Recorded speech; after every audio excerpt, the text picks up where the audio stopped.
की भारत माता की भारत माता की जय श्री राम जय श्री राम राधे श्याम। भगवान श्री राम का मंदिर बन गया है, बहुत जल्दी भगवान कृष्ण का भी मंदिर बने, इसलिए एक बार हम लोगों को अब बार बार राधे श्याम करते रहना चाहिए।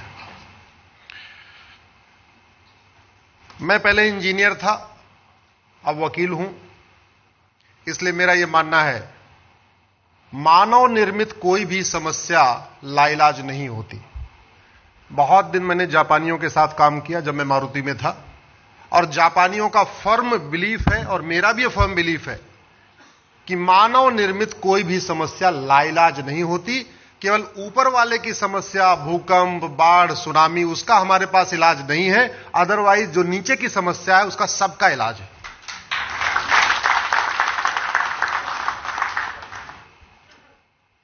जिन समस्याओं की हम चर्चा करते हैं कि भारत में है, उससे हम परेशान हैं, चाहे वो लफ्ज़ जिहाद हो, चाहे वो लैंड जिहाद हो, चाहे घुसपैठ हो, चाहे वो धर्मांतरण हो, चाहे जनसंख्या विस्फोट हो, या अलगाववाद है, या कट्टरवाद है, या जिहाद है, या मजहबी उन्माद है, ये विश्वव्यापी समस्या है क्या? जरा जोर से बोलिए, जरा जोर से बोलिए।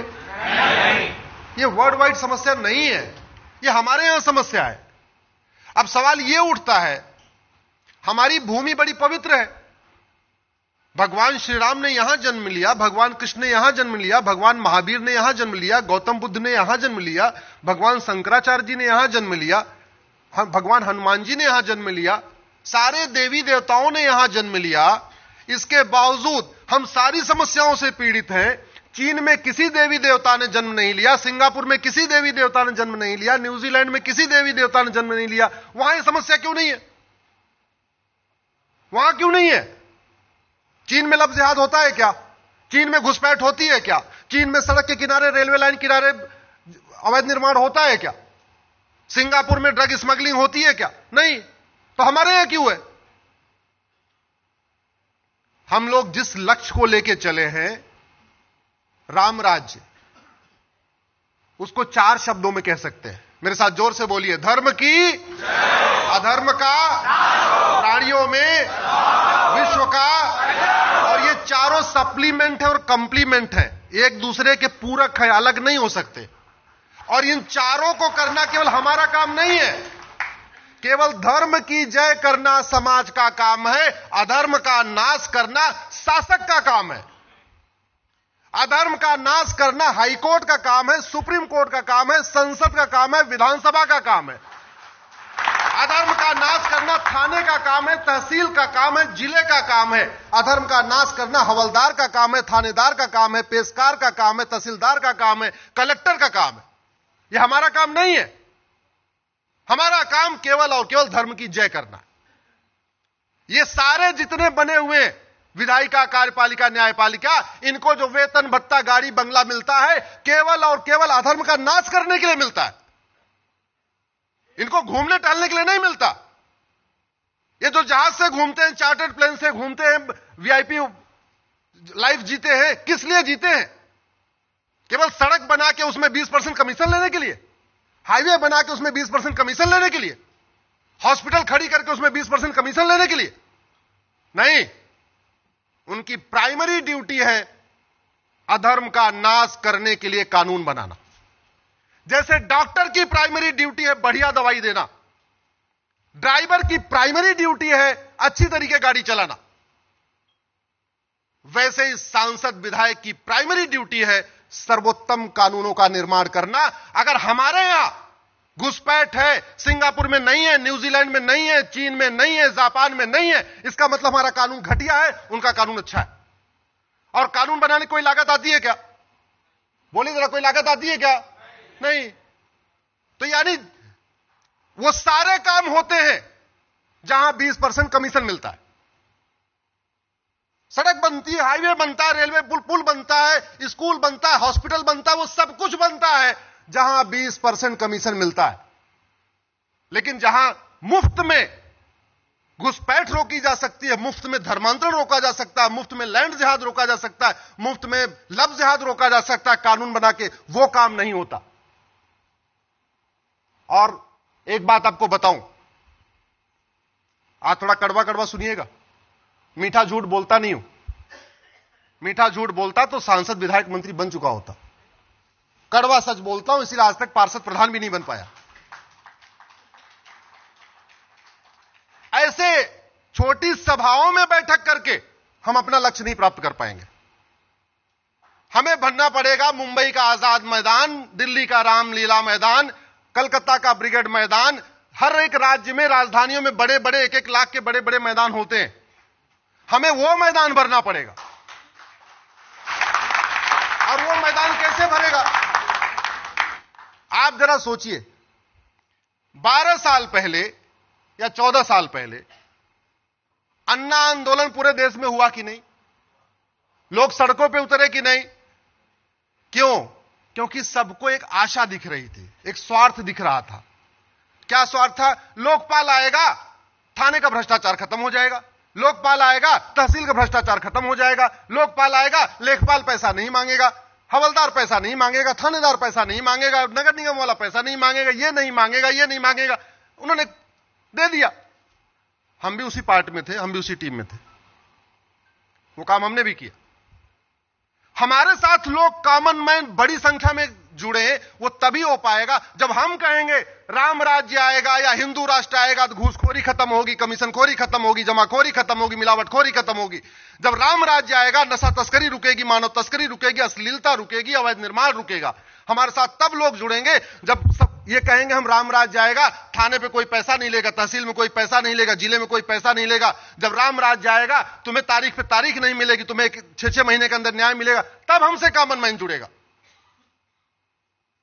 मैं एग्जांपल आपको देता हूं।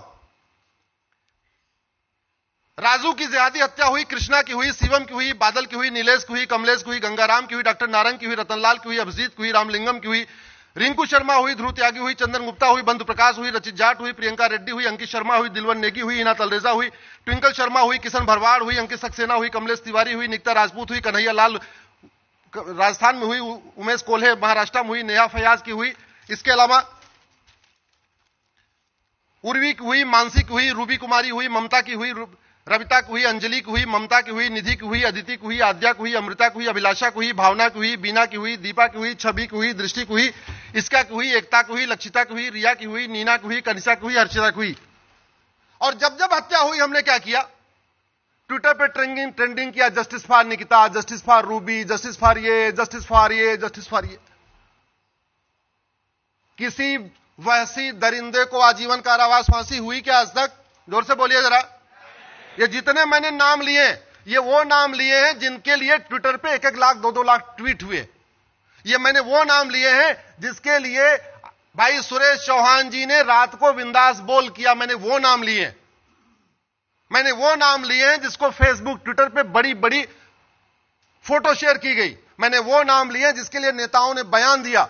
इन नामों में से कोई एक नाम बताइए जिसके हत्यारे को 100% प्रॉपर्टी जब्त हुई हो, उसकी नागरिकता खत्म हुई हो, उसको आजीवन कारावास फांसी, कोई एक नाम बताइए। हुई? तो हम क्या कर रहे हैं? हम जस्टिस फॉर ये, जस्टिस फॉर ये तो कर रहे हैं। हम पुलिस रिफॉर्म के लिए ट्रेंडिंग नहीं कर रहे, हम जुडिशियल रिफॉर्म के लिए ट्रेंडिंग नहीं कर रहे, हम एडमिनिस्ट्रेटिव रिफॉर्म के लिए ट्रेंडिंग नहीं कर रहे, हम कानून बनाने के लिए ट्रेंडिंग नहीं कर रहे, हम नार्को पॉलीग्राफ ब्रेन मैपिंग कानून के लिए ट्रेंडिंग नहीं कर रहे, हम जस्टिस विद इन ईयर के लिए ट्रेंडिंग नहीं कर रहे। हम अपनी पूरी ऊर्जा एक छोटे से पार्ट के लिए रहे, बड़े पार्ट के लिए कर ही नहीं रहे। सड़क के किनारे अवैध निर्माण क्यों होता है? क्योंकि कानून का खौफ नहीं है। बस अड्डे के किनारे अवैध निर्माण क्यों होता है? कानून का खौफ नहीं है। धर्मांतरण क्यों होता है? कानून का खौफ नहीं है। लव जिहाद क्यों होता है? कानून का खौफ नहीं है। लैंड जिहाद क्यों होता है? कानून का खौफ नहीं है। मिठाई पे थूकते हैं, फेशियल मसाज करते करते थूकते हैं, क्यों? कानून का खौफ नहीं है। यह कानून का खौफ कौन पैदा करेगा? हम पैदा करेंगे क्या? आप पैदा करोगे क्या? यह कानून का खौफ पैदा करना संसद का काम है, सांसदों का काम है, विधायकों का काम है।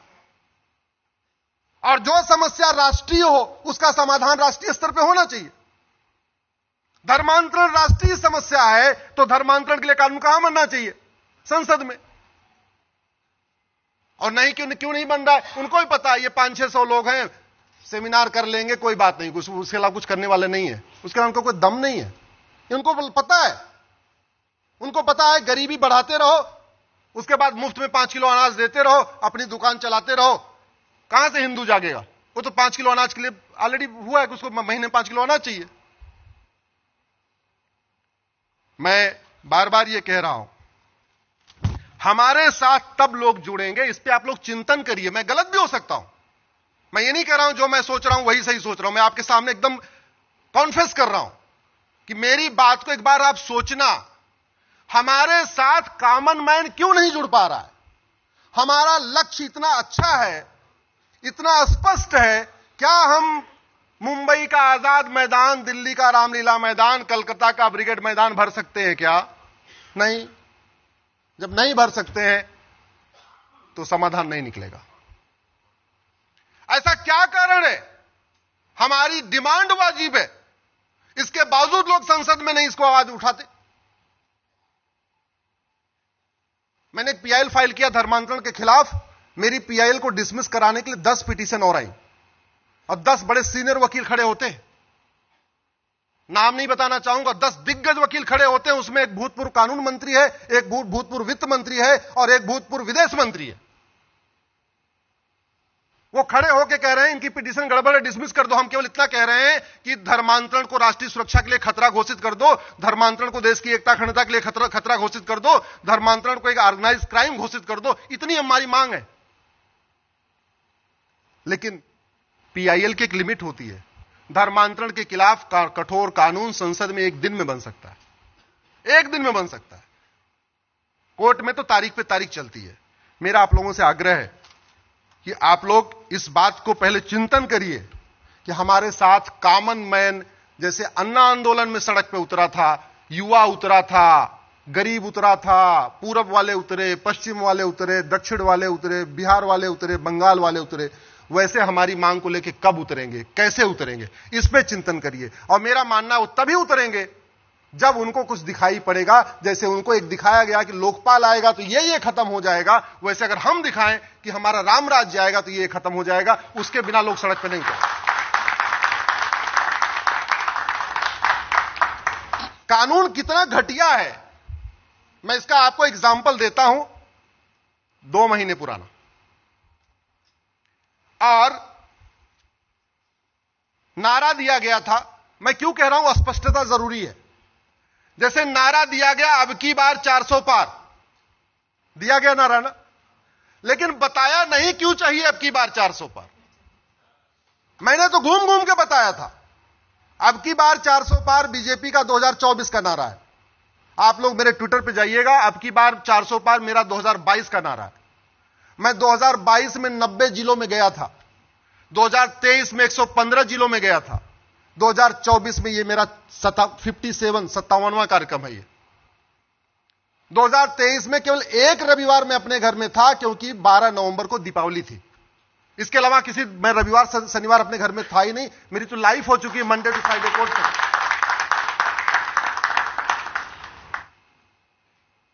हमारी पीआईएल पे लोग करोड़ों कमा चुके हैं, क्योंकि हमारी पीआईएल का विरोध करने वाले बड़े दिग्गज वकील आते हैं, 20-20 लाख वो फीस लेते हैं और करोड़ों रुपए कमा चुके हैं। हमारी पीआईएल के दम पे लोगों ने हमारी पीआईएल के खिलाफ आके केस ले लेके लोगों ने दिल्ली में अपना ऑफिस खोल लिया। मेरे पास दिल्ली में ऑफिस नहीं है, मेरे पास दिल्ली एनसीआर में कहीं ऑफिस ही नहीं है। मैं जो कुछ करता हूं अपने घर से करता हूं, और घर भी मेरा 40 किलोमीटर दूर है सुप्रीम कोर्ट से, जहां मुझे 1.5-2 घंटे लगता है आने जाने में। बड़े मुश्किल से मैंने काम शुरू कराया, लेकिन वो काम भी पूरा नहीं हो पा रहा है। ये अपनी वेदना बता रहा हूं। ऐसा नहीं कि भारत में लोगों के पास धर्म के लिए लोग चाहते नहीं है, लेकिन ये कड़वी सच्चाई बता रहा हूं।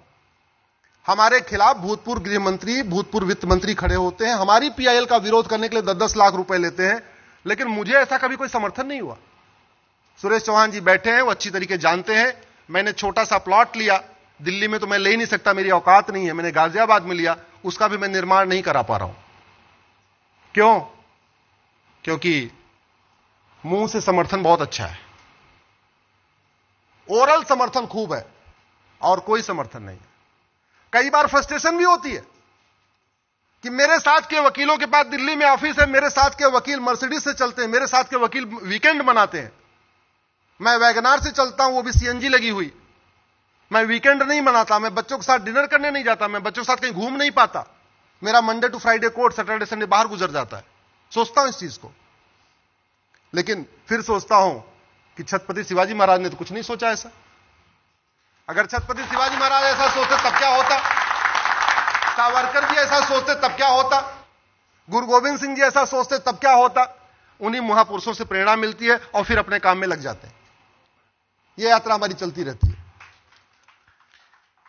घटिया कानून के कारण हम दो चीजों के कारण इस बार हम 400 पार नहीं कर पाए। पहला, 400 पार का नारा दिया, लेकिन यह नहीं बताया क्यों चाहिए 400 पार। अगर हमने 5 बात, 8 बात, 4 बात बता दिया होता, हमको 400 पार दे दो, हम घुसपैठ के खिलाफ कठोर कानून बनाएंगे, हमको 400 पार दे दो, हम धर्मांतरण नियंत्रण कानून बनाएंगे, हमको 400 पार दे दो, हम जनसंख्या नियंत्रण कानून बनाएंगे, हमको 400 पार दे दो, हम देश में समान शिक्षा लागू कर देंगे, नफरत पर आने वाले स्कूलों को बंद कर देंगे, हमको 400 पार दे दो, हम अश्लीलता नियंत्रण कानून बना देंगे। मैं गारंटी के साथ कहता हूं 400 पार हो जाता।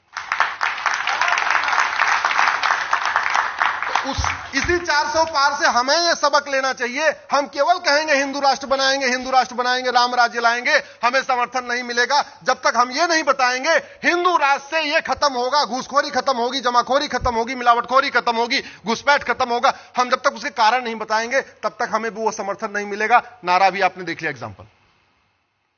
और कानून कितना घटिया है। दूसरा, हमारा जो इस बार 400 पार न होने का कारण कैसा था वो आपको बताता हूं, और उसका भी मूल कारण घटिया कानून है। गृह मंत्री अमित शाह जी का फर्जी वीडियो वायरल कर दिया गया कि हम आरक्षण खत्म कर देंगे। अरुण गोविल जी का वीडियो वायरल हुआ कि हम दलितों के यहां खाना नहीं खाएंगे। बीजेपी नेताओं का फर्जी वीडियो वायरल हुआ जिसमें एससी एसटी को पीट रहे हैं। प्रधानमंत्री मोदी जी का एक फर्जी वीडियो वायरल हुआ जिसमें कह रहे हैं मनुस्मृति लागू कर देंगे। किरोड़ी लाल मीणा जी का एक वीडियो वायरल हुआ जिसमें कह रहे हैं आरक्षण खत्म कर देंगे। आचार्य प्रमोद कृष्णम जी का हुआ कि अब की बार 400 पार हो जाएगा, भारत में मनुस्मृति लागू हो जाएगी। एक फर्जी वीडियो योगी जी का वायरल हुआ कि अब की बार 400 पार हो जाएगा, एससी एसटी का आरक्षण खत्म हो जाएगा प्रमोशन का। एक प्रधानमंत्री मोदी जी का आरक्षण विरोधी फर्जी वीडियो वायरल हुआ। एक फर्जी वीडियो वायरल हुआ कि अखिलेश यादव मंदिर में जा रहे हैं तो उस मंदिर को धोया जा रहा है। एक भागवत जी का फर्जी आरक्षण विरोधी वीडियो वायरल हुआ।